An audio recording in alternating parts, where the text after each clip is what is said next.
টেম্পু stand দখল করতেছে, এই করতেছে, সেই করতেছে। কিন্তু আমি কিন্তু ঢাকা বিশ্ববিদ্যালয়ে এটাও দেখি যে ছাত্রদল অনেক শিক্ষার্থী আমাদের ভাই ব্রাদাররা আছে, তারা কিন্তু শিক্ষার্থীদের নিয়ে অনেক ভালো ভালো কাজ করতেছে। তারা কিন্তু শিক্ষার্থীদেরকে বই দিচ্ছে, খাতা দিচ্ছে, কলম দিচ্ছে, ঠিক আছে, বিভিন্ন সেমিনার করছে, পাখির বাসা বানিয়ে দিচ্ছে।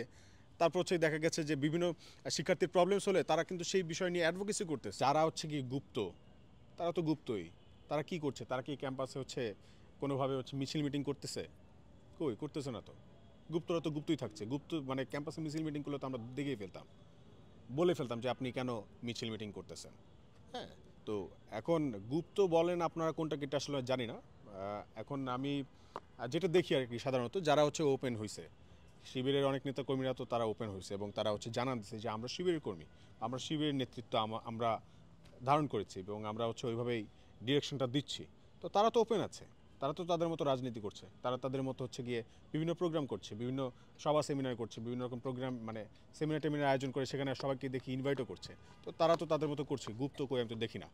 তো আর যারা আসলে গুপ্ত, হ্যাঁ, শিবিরের একটা বড় পোর্শন আছে যারা হচ্ছে তাদের পরিচয়টা ডিসক্লোজ করে নাই।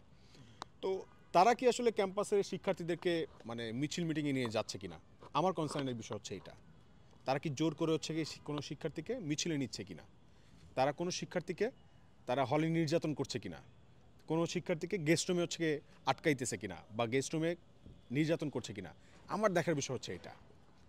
অ্যাজ এ শিক্ষার্থী আমাদের দেখার বিষয় হচ্ছে এইখানে যে সে চাঁদাবাজি করছে কিনা তার দলের নাম ভাঙায়, ঠিক আছে। আমার দেখার বিষয় হচ্ছে সে ক্যান্টিনে ফাও খাইতেছে কিনা তার দলীয় পরিচয় দিয়ে, আমার দেখার বিষয়গুলো এটা।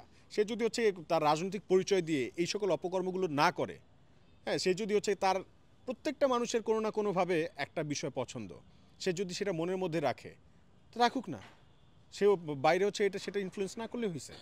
এবং গুপ্ত গুপ্ত বলতে এটা তো বা একদম সত্য কথাই যে ধরেন ফ্যাসিস্টের আমলে শুধু শিবিরই যে গুপ্তভাবে রাজনীতি করছে ব্যাপারটা তো এমন না, ছাত্রদলের ভাইরাও কিন্তু করছে।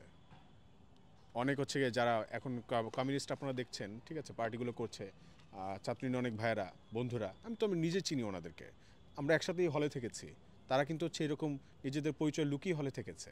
তো শিবিরও যেমনটা করেছে, ছাত্রদলও তেমনটা করেছে এবং বামেরা তেমনটা করেছে। তো আমি তো তাদের কারোর মধ্যে এই পার্থক্যটা দেখছি না, কারণ প্রয়োজনের তাগিদে তাদের এটা করতে হয়েছে, কারণ এছাড়া তাদের সার্ভাইভ করার কোনো উপায় ছিল না। প্রত্যেকটা মানুষকে যেভাবে হচ্ছে দলীয় ট্যাগ দিয়ে হল থেকে বের করে দেওয়া, মানে পিটানো, আমরা তো এগুলো দেখেছি।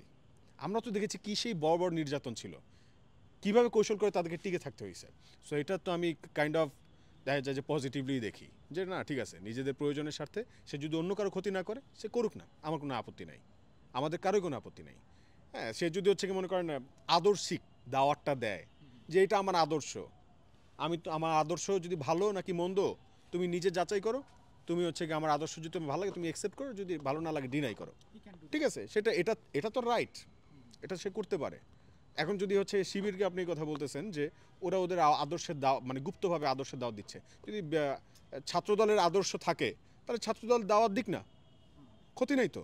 যদি হচ্ছে গণ অধিকার পরিষদের তাদের যদি একটা আদর্শ থাকে সেটা দাওয়াত দিক না গুপ্তভাবে, সে মিছিল মিটিং না করলেই তো হয়। যদি বামেদের একটা আদর্শ যদি থাকে সেটা দাওয়াত দিক না, কোনো শিক্ষার্থীকে হ্যাম্পার না করলেই হয়েছে। সো আমরা এটাকে ধরেন এই যে ন্যারেটিভগুলো দাঁড়া করানো, ঠিক আছে, এবং একটা দলকে হচ্ছে গিয়ে মানে হেয় করা বা বিভিন্ন দলকে ধরেন, এখানে আমি শিবিরের পক্ষ নিচ্ছি না, আমি ফ্যাক্ট আলোচনা করছি।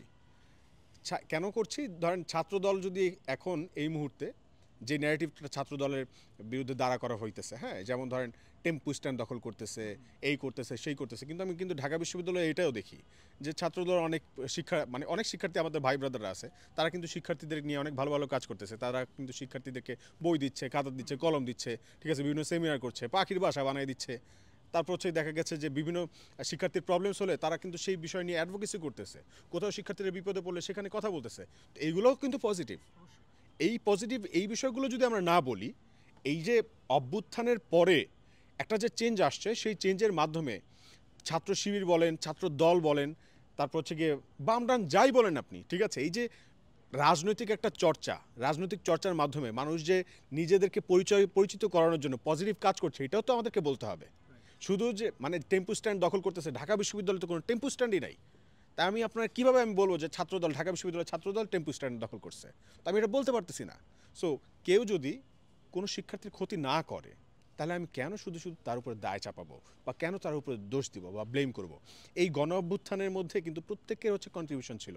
ছাত্র শিবিরকে বলেন, ছাত্র দলকে বলেন, ডান বাম সব দলকে আমি দেখেছি একসাথে তাদের সঙ্গে সঙ্গে রাজপথে আমরা লড়াই করেছি শেখ হাসিনার, ফ্যাসিস্ট শেখ হাসিনার বিরুদ্ধে। তো তাদের কন্ট্রিবিউশন, কারো কন্ট্রিবিউশনকে আমরা ছোট করতে পারছি না। আমরা প্রত্যেককে আমরা হচ্ছে ওই মহৎ চোখ দিয়েই দেখছি, হ্যাঁ, এবং তাদেরকে আমরা ওই মহত্বের জায়গাটাই রাখছি। তবে তাদের প্রতি আমাদের প্রত্যাশা আছে যে তৃণমূল পর্যায়ে যারা আছে, যে সকল মানুষরা ক্ষমতার লোভে এই যে দলগুলোর সাথে যুক্ত হচ্ছে, তাদেরকে ফিনান্সিয়ালি যাতে সলভেন্ট করা যায়, তাদেরকে যাতে হচ্ছে টেম্পো স্ট্যান্ড দখল করে না খেতে হয়, সেই জন্য আপনার বিকল্প রাস্তা দেখায় দেন না। আমরা তো এটা চাই। আমরা চাই ছাত্র দলের কোনো ছেলে যাতে চাঁদাবাজি করে না লাগে। আর ছাত্র দলের যারা হচ্ছে সিনিয়র নেতৃবৃন্দ আছে, তারা আপনার প্রত্যেকটা ছাত্রকে আপনারা ফ্রিল্যান্সিং ট্রেনিং করান, কোর্স করান, আপনার আউটসোর্সিংয়ের কোর্স করান, আপনারা হচ্ছে কি তাদেরকে ইভেন্ট ম্যানেজমেন্টের কোর্স করান, বিভিন্ন কোম্পানিগুলোর সঙ্গে ইন্টার্নশিপ করার ব্যবস্থা করে দেন, বিভিন্ন কোম্পানিতে কাজের সুযোগ করে দেন, ঠিক আছে, যাতে করে এই ছাত্ররা, ঠিক আছে, তারা তাদের প্রবলেমগুলো, ফিনান্সিয়াল ডিমান্ডগুলো পুরো ফুলফিল করার মাধ্যমে তারা মানুষের জন্য বলতে পারে, মানুষের ডিমান্ড নিয়েও আলাপ তুলতে পারে, আওয়াজ তুলতে পারে, ভয়েস রেজ করতে পারে, তারা যাতে রাজনীতিতে অ্যাক্টিভ হতে পারে। যদি হচ্ছে তার এই ডিমান্ডটা পূরণ হয়ে যায়, তার তো আর কোনোভাবেই স্ট্যান্ড দখল করার দরকার পড়ে না। স্ট্যান্ড কেন সে দখল করবে? তার নিজের ডিমান্ড পূরণ করার জন্য, তার ছেলে মেয়ে পালার জন্য। এই তো একসাথে রাজনীতি করতে গেলে চায়ের বিলটা অন্তত দিতে হবে। এখন সে এতগুলো মানুষের চায়ের বিল সে কোথা থেকে দিবে? এই প্রশ্নটা আপনারা কোনোদিন করছেন? কেন করেন নাই? আপনি একটা নেতার কাছে গিয়ে, ঠিক আছে, আশা করতেছেন সেই নেতা আপনার প্রবলেম সলভ করে দিবে, কিন্তু তারও যে একটা সময় মূল্য আছে, আপনি কি সেই সময় মূল্য তাকে দিচ্ছেন কখনো? সে যদি সময় মূল্য, আপনি আপনার কাজ করতে গিয়ে সে তার নিজের সময়টাকে ব্যয় করলো আপনার জন্য, কিন্তু তার বিনিময়ে সে কী পাচ্ছে? সে কিন্তু আপনার কাছ থেকে টাকা নিচ্ছে না। তাহলে তারও তো চলতে হবে। তার সময়ের মূল্যটা সে কীভাবে হচ্ছে গিয়ে আপনার কাছ থেকে নিবে? সে আপনার প্রবলেম সলভ করতে গিয়ে তার 10টা ছেলেকে আপনার বাড়িতে পাঠাইতে হয়েছে, আপনার জন্য অ্যাডভোকেসি করার জন্য বলা হয়েছে। কোথাও আপনি হচ্ছে গিয়ে আপনার ট্রাক আটকে দিয়েছে বা গাড়ি আটকে দিয়েছে, সেই জন্য হচ্ছে গিয়ে আপনি ফোন দিয়েছেন একজন ছাত্রনেতাকে, এবং সে গিয়ে হচ্ছে গিয়ে তার 10টা ছেলেকে নিয়ে ওখানে গেছে, এবং 10টা ছেলেকে ওখানে খাওয়াইতে হয়েছে, চা খাওয়াইতে হয়েছে, সিঙ্গারা খাওয়াইতে হয়েছে, ঠিক আছে, খাবার খাওয়াইতে তো হয়েছে। এই ব্যাপারগুলো কিন্তু আমাদেরকে, ধরেন, একপাক্ষিকভাবে যদি আমরা দায় দিয়ে দিই, আসলে হয় না। প্রকৃতি না যতটা নিষ্ঠুর, ততটা কিন্তু আবার হচ্ছে মনে করেন প্রকৃতি ওইভাবে মানুষকে ওইভাবে ভালোবাসে, তো প্রকৃতি ওইভাবে বুঝায় দেয়।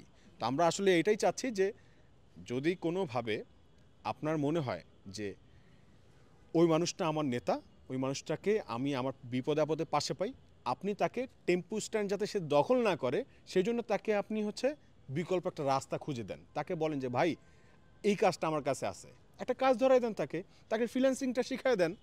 সে এই কাজগুলো করলে, ভালো কাজগুলো করলে, তারা টেম্পু স্ট্যান্ড দখল করার প্রয়োজন পড়বে না। সো এখন প্রত্যেকটা দলকেই ধরেন যদি আমরা এভাবে শুধু হেওই করে যাই, একজনের বিপক্ষে দাঁড়ায় যাই, শত্রু ভাবি, তাহলে দেশে না শান্তি কখন আসবে না। তো আমাদের এখন যেটা প্রয়োজন, প্রত্যেককে হচ্ছে যেমনটা আমরা সমালোচনা করব, তেমনটা হচ্ছে তাদেরকে আবার পথও আমাদেরকে বলে দিতে হবে কোনটা ভালো কোনটা মন্দ। তোমরা ভালোর পথে আসো, আলোর পথে আসো, তাহলে হয়তো বাংলাদেশে একদিন চেঞ্জ আসবে, নয়তো এই চেঞ্জ আর কোনোদিন আসবে না।